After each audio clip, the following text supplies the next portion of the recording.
Harry and his wife Meghan Markle released a statement this week, expressing their heartbreak at the exceptionally fragile state the world is in. They said they were speechless at the situation in Afghanistan, which appears to be worsening by the hour, after U.S. President Joe Biden decided to withdraw all U.S. troops, ending a 20-year Western presence in the country. Within days, the Taliban captured Kabul and the airport became a scene of desperation and chaos, as thousands of Afghans tried to flee. This will hit close to home for the Duke of Sussex, who served 10 years in the British Army and went on 2 tours of Afghanistan. He and Meghan wrote on their Archwell website, "When any person or community suffers, a piece of each of us does so with them, whether we realize it or not. And though we are not meant to live in a state of suffering, we, as a people, are being conditioned to accept it. It's easy to find ourselves feeling powerless, but we can put our values into action, together." This statement has been compared with comments Harry made at the time of his deployment to Afghanistan in 2013, when he served 4 months as a co-pilot in southern Helmand province. Asked at the time whether he had killed Taliban insurgents during his second tour of the country, Harry admitted he had. He told reporters, "Yeah, so lots of people have. Everyone's fired a certain amount." He admitted it was sometimes justified to take a life to save a life. He stressed that while killing Taliban insurgents may have ultimately proved part of the job, it was not his reasoning behind returning.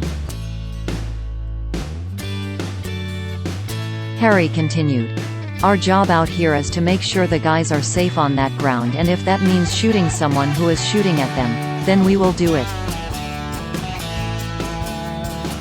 He added, "It's not the reason I decided to do this job. The reason to do this job was to get back out here, and carry on with a job." In an earlier interview, Harry revealed, "If there's people trying to do bad stuff to our guys, then we'll take them out of the game, I suppose." Harry was first deployed to Afghanistan in 2008, but the news was kept top secret. However, after just 10 weeks, he was forced to come home when an Australian newspaper breached the media blackout.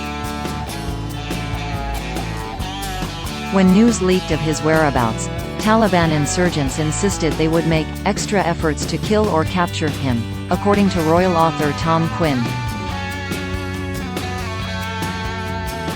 Harry was reported to be furious at the leak, and admitted to feeling guilty that he was no longer able to serve in Afghanistan.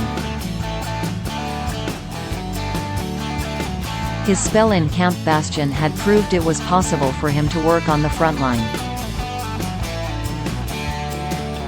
While continuing to impress military staff, he was redeployed in late 2012.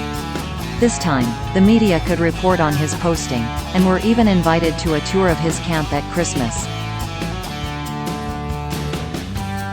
The prince, in his usual chirpy character, gave a brief glimpse into life in Camp Bastion, even introducing 2 of his campmates who were enjoying a game of FIFA at the time. Harry used the video games as an example to prove why he was so efficient at operating the weapons, and said, "I'm one of those people who loves playing PlayStation and Xbox. So with my thumbs I like to think I'm probably quite useful. You can ask the guys I thrash in FIFA all the time." The parents of an American soldier, Christopher "Trip" Zanettis, told The Sun in 2018 of the crucial role Harry played in a rescue mission. In his role as co-pilot of an Apache helicopter, Harry is said to have helped fend off Taliban insurgents that had ambushed Christopher's group. John Zanettis said, Prince Harry came in with his protection squadron and blew the enemy to pieces.